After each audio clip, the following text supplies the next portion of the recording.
Hey everyone, it's me, Chris from Body Nova Fitness Coaching, and we're here today. We're going to talk about split squats. Okay. Split squats are a great exercise for the legs. If you don't like carrying a lot of or heavy weights on your back, it could be a great exercise to substitute for the squat, because you're performing it using one leg, or it's a unilateral exercise. You don't carry as much weight in your back. Okay, so split squats can be used to hit the glutes, to target the glutes and hamstrings a little more, or it could just be the regular quad exercise or overall leg balance. Sometimes split squats can also be used to help you correct the muscle imbalances in your knees. Because most people they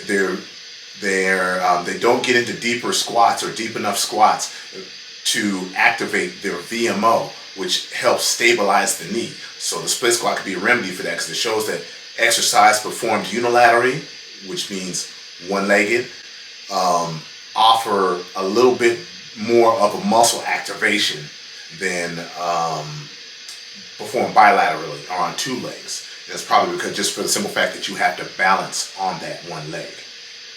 Okay, so most people think split squats and lunges are the same thing and they're interchangeable, and they're not.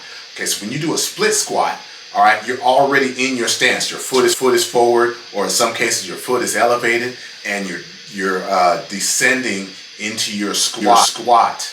All right, and you stand back up, but you don't push all the way back up to standing like you do when you lunge. Okay, lunge, you're actually lunging forward, reaching out to get into that position. You sink into the position, then you push back to repeat.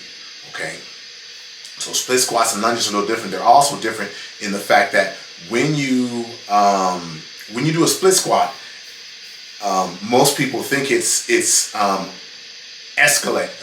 elevator, where you're just going straight up and down as you're descending into your split squat. They think it's a straight up and down thing like this, where really, it's not straight up and down. It's a little bit forward. Okay, so those are some of the differences between the split squat and a lunge. Now, you hold the weight anywhere when you do a split squat. You can hold dumbbells in your hands. You can hold the dumbbell up close like you do when you do a goblet squat or a front squat. Okay, you can hold a bar up there. You can put a bar on your back. I like to do the low pulley split squats, where I'm connected to a pulley and the pulley's pulling me forward. But all those are different ways to do split squats. Okay, I will usually take a position that's a little wider than shoulder width as I'm doing my split squat. So I'm here, so as I get into I turn and I'm in a perfect position. Okay, now you want to push. People want to push with the back leg to make life easier, and that's not how you're supposed to do a split squat. That's just supposed to be there for balance. Okay, and also people will feel a stretch on the non-working leg. If you feel the stretch on the non-working leg, that means your hip flexor is tight. Okay, it's going to be usually in the front of the quad all the way up to the top of the pelvis.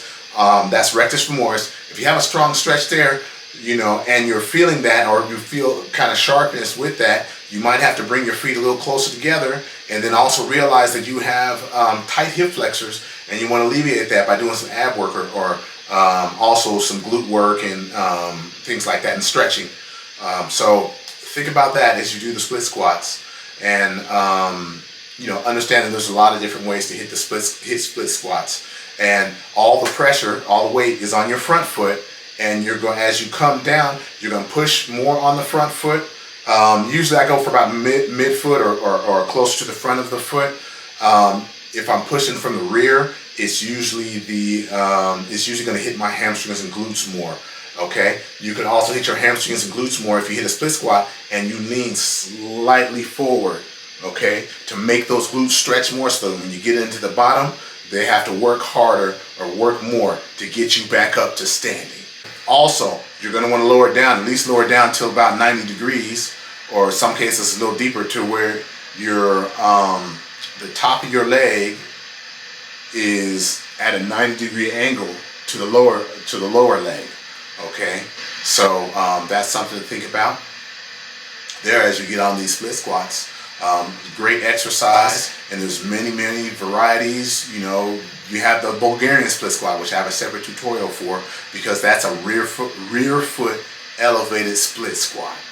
Okay, so all the split squats are great exercises. You can make them work your quads. You can make them work real hard the quads, the hamstrings, glutes, and you can alter your technique to suit your balance. Okay, sometimes also if you have problems balancing, it's because you have weak abductors. There's muscles in your hips that are pretty weak, and what they do is they keep your, as you're doing the split squat, it keeps your pelvis level there, so keeps you from having to shift to one side or the other when you're descending into that squat. So you know, you can look at hip abduction exercises for that.